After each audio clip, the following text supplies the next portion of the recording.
வணக்கம் என் அன்பிற்குரிய நண்பர்களே. நீங்க ராத்திரியில வந்து பாட்டு கேட்டு தான் தூங்குறங்க அப்படின்னா இந்த பாட்டை கேட்டு பாருங்கள். இந்த பாட்டு வந்து ஃபுல் ஆஃப் எனர்ஜெட்டிக். இந்த பாடலை கேட்கும் பொழுது உங்களுக்குள்ள ஒரு உற்சாகம் ஊற்றெடுக்கும்.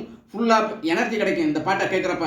நீங்கள் கேட்டு பாருங்கள். இந்த பாட்டுடைய முதல் வரி என்ன அப்படின்னா, உன்னை நான் பார்த்தது வெண்ணிலா வேளையில் முன்வண்ணங்கள் கண்ணோடுதான், உன் எண்ணங்கள் நெஞ்சோடுதான். செம்மையா பாடியிருப்பாரு எஸ்பிபி. இந்த பாடலை எழுதியவர் யாருன்னா கவிஞர் வாலி அவர்கள். கவிஞர் வாலி அப்படின்னாவே ரொமான்ஸ் வந்து அப்படியே அங்கங்கே வரும். அதில் வந்து ஒரு வரியை கேளுங்கள். கம்பன் மகனாக நான் மாற வேண்டும், கன்னி தமிழால் எழில் கூற வேண்டும்.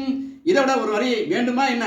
கம்பன் மகனாக நான் மாற வேண்டும் என்று கவிஞர் வாலி பாடியிருக்கிறார். எல்லோருமே கம்பன் மகனாக ஆக துடித்துக் கொண்டிருக்கிறார்கள், காதலில் விழுந்தவர்கள். இந்த பாட்டு வந்து என்னுடைய கம்பஸில் போனீங்கன்னா லிங்க்ல இருக்குது. நீங்கள் வந்து தட்டி கேட்டு பாருங்கள். இந்த பாட்டு உங்களுக்கு மிகவும் பிடித்த பாடலாக அமையும். இந்த பாடல் இடம்பெற்ற படம் பட்டிக்காட்டு ராஜா. இந்த பாடலுக்கு இசையமைத்தவர் சங்கர் கணேஷ். இந்த பாடலை பாடியவர் எஸ்பி பாலசுப்ரமணியம். கேட்டு பாருங்கள் என் அன்பிற்குரிய நண்பர்களே. உன்னை நான் பார்த்தது வெண்ணிலா வேளையில். கேட்டு பாருங்க.